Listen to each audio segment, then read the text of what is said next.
आप देख रहे हैं एनगिरी अपडेट। एनगिरी अपडेट में आपका स्वागत है। आज की कहानी मुझे भेजी है कुमार जी ने।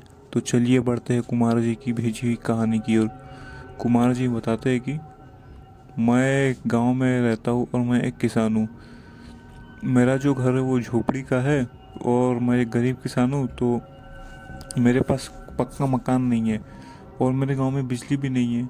तो जब गर्मी का मौसम आता था तो मुझे घर में सोने में बहुत ही अजीब सा लगता था, क्योंकि गर्मी काफ़ी ज़्यादा होती थी गर्मी के मौसम में और मैं दिन भर का थका हारा रहता था। और फिर मेरा मन करता था कि अगर मेरा कोई छत का घर होता तो मैं उस छत के ऊपर गर्मी के मौसम में रात को जाकर उस छत पर सो जाता, ताकि मेरे दिन भर की सारी थकान मिट जाए और एक अच्छी नींद आ जाए।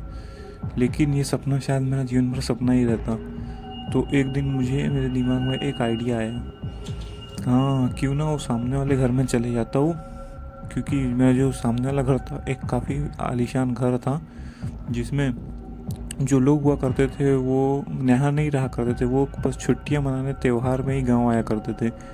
तो मैं सोचता था क्यों ना इनके छत पे जाकर ही सो जाता हूँ। लेकिन मैं जब वहाँ जाने की बात करता था तो मेरी बीवी मुझसे मना करती थी, बोलती थी, अरे नहीं जी तुम वहाँ नहीं जा सकते, तुमको मालूम नहीं कि वहाँ जो पेड़ है उसमें जो भूतनी रहती है, तुम वहाँ नहीं जा सकते। उस पेड़ को मेरे घर वाले और मेरे पूरे गांव वाले भूतिया बोला करते थे, लेकिन मुझे इन सब बातों पे विश्वास नहीं था। एक रात को मैं ऐसे ही सोया हुआ था तो उस रात मुझे कुछ ज़्यादा ही बेचैनी सी हो रही थी और उस रात मुझे पता नहीं क्यों नींद भी नहीं आ रही थी। मैं दिन भर थका हारा रहता था और ऊपर से मेरी जो झोपड़ी थी वो भी कुछ ज़्यादा बड़ी नहीं थी। तो फिर एक दिन मैंने सोचा कि चलो भाई क्यों ना बाहर चौकी पीछे पर जाकर सो जाया जाए। तो मैं बाहर अपने चौकी पर सोया ही था कि वहाँ पर भी मुझे अजीब सा लगने लगा। मतलब नीचे सोने में अलग ही होता है, क्योंकि हमारे घर के सामने जो घर था उसमें से पूरी हवाएं रुक जाती थी और अगल बगल ही हमारे घर ही थे। बस कहीं खाली एरिया कहीं नहीं था, हमारा जो घर था वो बीचों बीच था। तो मैंने सोचा चलो एक काम करता हूँ, आज बहुत ही गर्मी हो रही है तो आज तो छत पर चले ही सोता हूँ। लेकिन फिर मैंने सोचा लेकिन छत पर जाऊँगा तो वहाँ काफ़ी गंदगी होंगी, साफ़ सुफ कर बिना कैसे वहाँ सो सकता हूँ। तो मैंने सोचा भाई कुछ भी हो, कल से तो मैं उसी छत पर सोने जाऊँगा। मैंने ये बात ठान ली और कैसे भी एक दिन टान दी। और फिर अगले दिन मैं चल पड़ा उस छत की ओर सोने के लिए। मैंने जब ये बात अपने घर पर गांव वालों को बताई तो मेरे गांव वाले काफ़ी अचंभित हो गए और उन्होंने कहा, अरे क्या हुआ भाई, गर्मी लगती है तो हमारे यहाँ आ जाओ, लेकिन वहाँ उस भूतिया घर पे मत जाओ। ये सुनकर मैंने कहा, अरे क्या चाचा, वो लोग शहर से यहाँ आते हैं तो उन लोग के साथ तो भी कोई ऐसी घटना नहीं हुई, फालतू में अफवाह बना के रखे हो, मैं तो यहीं सोऊंगा आज जाके। वैसे भी मेरे इनसे काफ़ी अच्छे मतलब दोस्ती है हमारी, हम ये लोग कुछ नहीं बोलेंगे। ये सोचकर मैंने रात में अपने लिए तो बिस्तरा दिन में ही मैंने एक छत साफ कर दिया और रात में लोटा में एक पानी ले लिया और चल दिया छत पर सोने की ओर। मैं जब छत पे सो ही रहा था तो काफ़ी उस समय काफ़ी हवा चल रही थी, लेकिन जो मैं नीचे सोया करता था वहाँ मुझे बिल्कुल भी हवा नहीं लगा करती थी।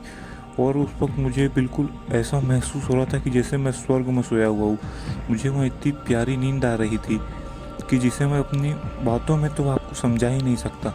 और साथ ही वहाँ जब मैं आसमान में सीधा लेटकर आसमान की ओर देख रहा था तो तारे साफ साफ दिखाई दे रहे थे। इतना आनंद मुझे जीवन में पहली बार हुआ था, इतना सुखद वो अनुभव था कि मैं क्या बताऊँ। मेरा तो जैसे मन कर रहा था, मुझे आंखों में नींद आ गई थी, लेकिन मैं चाहता था कि मैं थोड़ी देर जगे रह और पूरे आसमान को देख सकूं, क्योंकि वो नज़ारा वाकई में काफ़ी सुंदर था। ऐसे ही करते करते पता नहीं कब मेरी आंख लग गई और मैं सो गया। लेकिन मुझे इतना याद है, मैं लगभग रात के 9 बजे गया था छत पर सोने के लिए। और वैसे तो मुझे रोज 1 घंटे में नींद आ जाया करती थी, लेकिन उस दिन मैं चाहता नहीं था सोने के लिए, लेकिन फिर भी मेरी 1 घंटे में ही मुझे नींद आ गई और मैं सो गया। और फिर जब मैं सोया तो फिर जब मुझे रात में अचानक से बहुत ही ज़ोर की प्यास लगी, फिर मैंने रात में जब मेरी नींद खुली तो मेरी आँख खुली और मैं जब आँख खुली तो मुझे ऐसा लगा कि कोई मेरी छाती पर बैठा हुआ था और मुझे देखकर मुस्कुरा रहा था। तो फिर शायद मुझे लगा कोई बुरा सपना होगा, मैं बाद में बार बार ये सब सोच रहा हूँ तो यही सब का कुछ सपना होगा। मैं ये बोला और ये बोलकर मैंने अपने लोटे की ओर बढ़ा। मैंने लोटे की ओर देखा तो मैंने देखा कि मेरे लोटे में अब बिल्कुल भी पानी था ही नहीं। मेरा लोटा तो कुछ इस तरीके का हो गया था कि जैसे उससे मैंने 1 घंटे या 2 घंटे पहले पानी नहीं भरा होगा, वो जैसे कि 1 हफ्ते उसमें पानी का कहीं प्रयोग ही नहीं हुआ, वो लोटा पूरी तरीके से सूख चुका था। और साथ ही फिर मैंने सोचा चलो भाई पानी नहीं है, पानी लेके आता हूँ नीचे से। मैं ये सोच ही रहा था कि तभी मैं जैसे ही उठा तभी मुझे ऐसा लगा किसी ने मेरे दोनों कंधों पर हाथ रखा, मुझे ज़ोर से नीचे छत पर पटक दिया। तो ये बोलकर मैं चीखने ही वाला था कि तभी मुझे ऐसा एहसास हुआ कि किसी ने मेरे मुंह के ऊपर अपना हाथ रखा है और कह रहा है चुप चुप। उसने मुझे कुछ इस तरीके से दबी हुई आवाज़ में 2 बार चुप रहने के लिए कहा। वो आवाज़ काफ़ी डरावनी थी। वो आवाज़ के बारे में मुझे आज भी आपको बताते हुए मेरे पैर कांप रहे हैं। और ये आवाज़ सुनने के बाद मैं पूरा पसीना पसीना हो गया था। मुझे लगने लगा था कि अब मेरे से बहुत गलती हो गई है और मेरे गांव के वालों की बातें मुझे मान लेनी चाहिए थी। लेकिन दोस्तों, इसके बाद मेरे साथ वो हुआ जिसे सुनने के बाद शायद आपको भी यकीन नहीं होगा। मेरे मुंह से कुछ वैसे तो बोला नहीं जा रहा था, लेकिन शायद उसने मेरा दिमाग पढ़ लिया, क्योंकि मैं मन में यही सोचे जा रहा था कि शायद अब मैं बचने वाला नहीं हूँ। और तभी मुझे आवाज़ आई, अबे जब मालूम था तो छत पे सोने क्यों आया हरामखोर। उसने मुझे एक गाली बकी और फिर मेरी आंख अपने आप बंद हो गई। डर के मारे मुझसे मेरी आंख खोला ही नहीं जा रहा था। लेकिन फिर बाद में मुझे ऐसा लगा कि किसी ने अपनी दोनों उंगली मेरे आंख में डाल रहा हो और फिर मेरी आंख अपने आप ही खुल गई। और फिर जब मेरी आंख खुली तो मैंने देखा एक आदमी मेरी छाती के ऊपर बैठा हुआ है, जिसकी आंखें पूरी तरीके से सफ़ेद है और मुंह में कोई दांत नहीं है, बस ऊपर की ओर 2 दांत है जो कि किसी शेर की तरह 2-2 इंची के हैं। और उस एक दांत में खून लगा हुआ है और वो मुझे देखकर हंसे जा रहा है। उसकी हंसी किसी जानवर की तरह थी और उसका सारा बदन एकदम सफ़ेद था। मैं वो दृश्य देखकर बुरी तरीके से डर गया। और फिर जब मैंने भागने के लिए उठा तो फिर मैं छत से ही नीचे की ओर छलांग लगा दी। मैं जब छत से नीचे कूदा तो मैं शायद से बेहोश हो गया था। और फिर जब मेरी सुबह आँख खुली तो मैंने देखा कि मेरे चारों तरफ मेरे गांव वाले खड़े हुए हैं और साथ ही बाजू में एक पंडित जी भी बैठे हुए हैं जो कि कुछ मंत्र पढ़ रहे हैं और उन्होंने मेरे हाथ में कुछ बांधा हुआ है।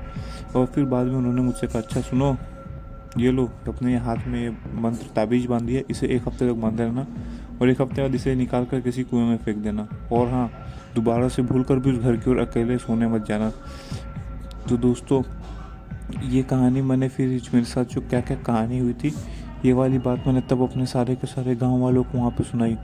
और फिर इसके बाद से मैंने उस घर की ओर सोना, घर पर जाकर सोना हमेशा के लिए बंद कर दिया। लेकिन आज तक मुझे वो बात समझ में नहीं आई जो कि आपको भी कुछ भी समझ में नहीं आएंगे और आपके इसके ऊपर शक भी लगाऊंगा।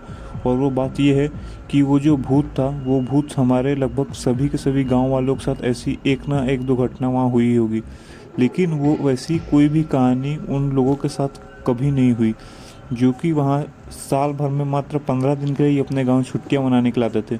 वैसे उन लोग के साथ वहाँ ऐसी कोई भी एक भी घटना हुई ही नहीं। हम जब उनसे इन सब बातों के बारे में कहा करते थे तो वो सब बस ज़ोर ज़ोर से हंसा करते थे।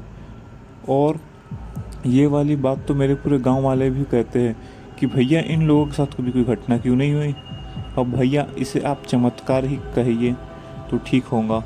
तो दोस्तों, आपको ये कहानी कैसी लगी मुझे कमेंट बॉक्स में ज़रूर बताएं। साथ ही अगर आपके पास भी ऐसी ही कोई कहानी हो तो आप हमारे साथ यहीं पर कमेंट बॉक्स में भी शेयर कर सकते हैं। तो चलिए, तब तक के लिए बाय एंड टेक केयर।